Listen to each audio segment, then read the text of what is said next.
Yes? Come here. What do you want? What do you want? Why you came here? ഇല്ല ആർക്കൊന്നുമില്ല. കൊച്ചിന്റെ കാര്യത്തിന് വേണ്ടി എന്നോട് വരാൻ പറഞ്ഞാൽ എന്ത്? കൊച്ചിന്റെ കാര്യത്തിന് വേണ്ടി ഇവിടെ വരാൻ പറഞ്ഞാൽ സ്കൂളിൽ നിന്ന് വിളിച്ചാൽ നോക്കി. കൊച്ചി ഇവിടെ പഠിക്കുന്നുണ്ടോ? പഠിക്കുന്നുണ്ട്. ആണോ? Please sit down. Please take your seat. Take your seat.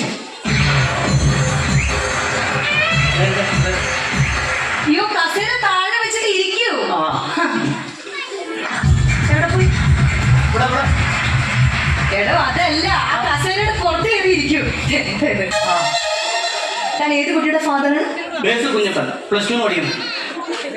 ഓഹോ, ബേസിൽ കുഞ്ഞപ്പന്റെ ഫാദറാണ്.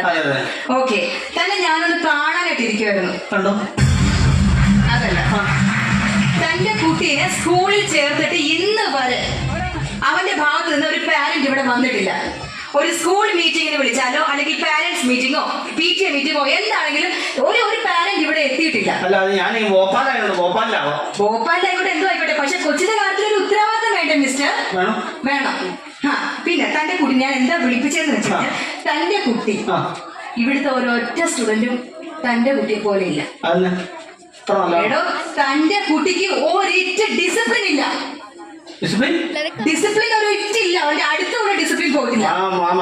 പറഞ്ഞിട്ടും കാര്യമില്ല. ഞാൻ ഈ ഭോപ്പാലല്ലേ പൈസ അയച്ചു കൊടുക്കും, അവള് വാങ്ങിച്ചു കൊടുക്കാത്ത എന്റെ കുഴപ്പമില്ല. എത്ര വേണത് പൈസ അർത്ഥം മതിയോ?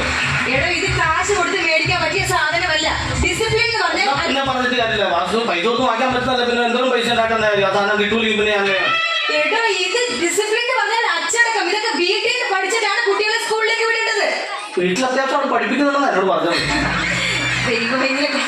എടോ, പിന്നെ എനിക്ക് പറയേണ്ട ഒരു കാര്യം, തന്റെ കുട്ടി നിസ്സാര ഒരു സംഭവം ഉണ്ടെങ്കിലും എടോ അവന്റെ വായിന്ന് എന്തൊക്കെ അഗ്ലി വർത്തമാനങ്ങളാണോ വരുന്നത്? കുട്ടിയൊക്കെ വർത്താനം പറയാറുണ്ട് വീട്ടില്. അതിപ്പോ പിള്ളേരൊന്നും കൂട്ടുകാരാകുമ്പോ എടോ അതല്ല, അഗ്ലി എന്ന് പറഞ്ഞാൽ ചീത്ത വാക്കുകൾ. എടോ, തന്റെ കുട്ടി വാ തുറന്നാൽ മറ്റുള്ള കുട്ടികളെ പട്ടി, പൂച്ച, കഴുത എന്നൊക്കെ മാത്രമേ വിളിക്കാറുള്ളൂ. അതൊക്കെ ഞങ്ങളുടെ സ്കൂളിന്റെ സ്റ്റാൻഡേർഡിന് ചേർന്നതല്ല മിസ്റ്റർ. കുറച്ചു നാള് ഞാൻ ഭോപ്പാലിൽ പോയി കിടന്നാണ് ഈ കേസ് മൊത്തം ഉണ്ടായത്. ആ നായിന്റെ മോട് ഞാൻ പറഞ്ഞ അത്രയ്ക്ക് വിഷമമുണ്ടാക്കി. ഇപ്പൊ ഞങ്ങൾക്ക് മനസ്സിലായി ഇതൊക്കെ എവിടുന്നാണ് വരുന്നത്. 10 ഗുണം 10 ഗുണം. എടോ, എന്തും ക്ഷമിക്കാം. ഞങ്ങളുടെ സ്കൂളിന് അതിന്റേതായിട്ടുള്ള സ്റ്റാൻഡേർഡ് ഉണ്ട്.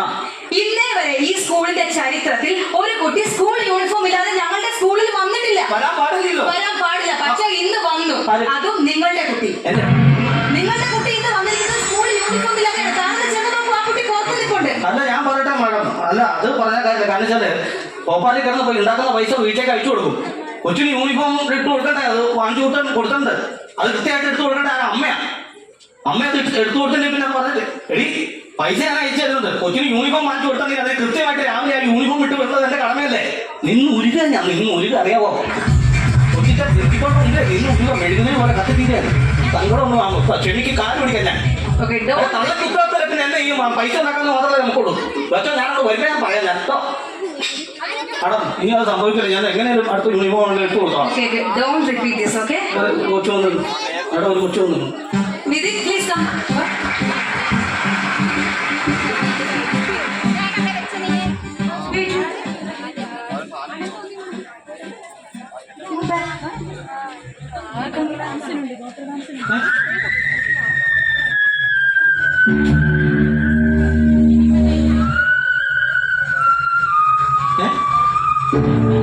എടോ, താൻ എന്തൊരു അച്ഛനാടോ? എടോ, താൻ എന്താ ഇട്ടേക്കുന്നത്?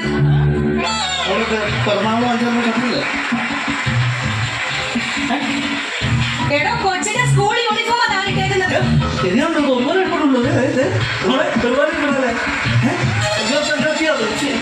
എടോ, സ്കൂളിൽ പഠിക്കുന്ന കൊച്ചിന്റെ യൂണിഫോം അതാണ് ഇട്ടേക്കുന്നത്. പിന്നെ വീട്ടിലിരിക്കുന്നവരെ കുറ്റം പറഞ്ഞിട്ട് വല്ല കാര്യമുണ്ടോ? ഞാൻ രാവിലെ എഴുതിട്ട് പോകുമ്പോ അതെ ഞാൻ ബർത്ത്ഡേക്ക് വന്ന സ്കൂളാണ് മൊത്തം. ഞാൻ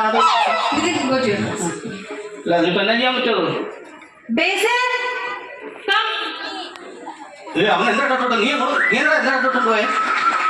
ആരോട് ആളെ കിട്ടാൻ പറ്റി എന്താണോ ഇത്? എടോ ഈ സ്കൂളിന് അതിന്റേതായിട്ടുള്ള ഡിസിപ്ലിൻ ഉണ്ട്. എന്താ ഈ കാണിച്ചിരിക്കുന്നത്? ഇപ്പൊ ശരിയാക്കി തരാം അത് നോക്കണം